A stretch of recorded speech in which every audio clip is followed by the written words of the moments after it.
Okay, first, thank you, Mr. President. First, I want to recognize, before I get off on another topic, they were just in the chamber. It was Building Babies Gwinnett. They are here to visit us today.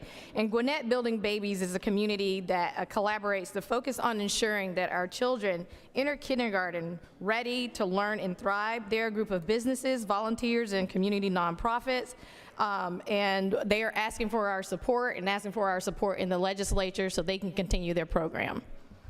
So I'm going to pivot from there because I did want to recognize them because they were guests here.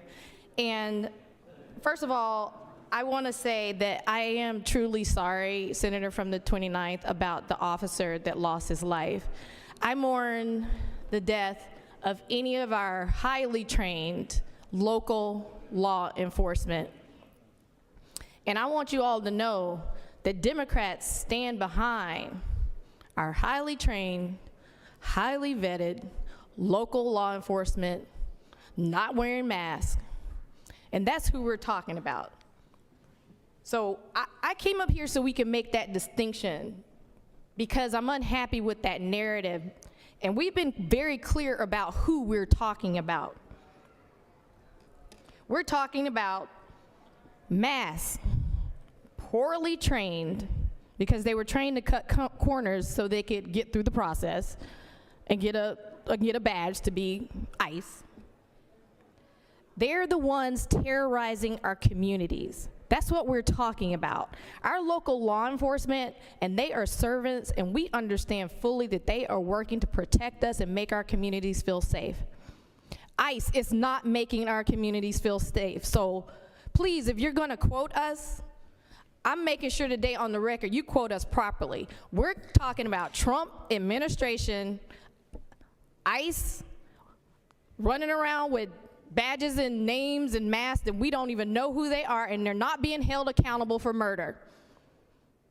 That is not what our local law enforcement does.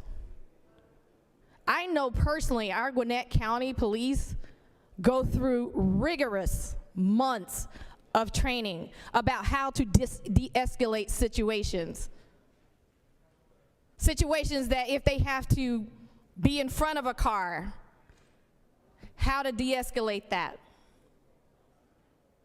None of you have made the distinction that maybe we've cut corners on how ICE is being trained and maybe some proper procedures have not been fulfilled.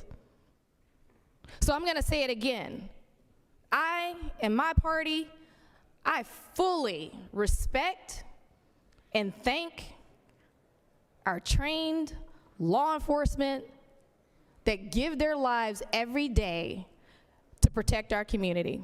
And with that, Mr. President, I yield well.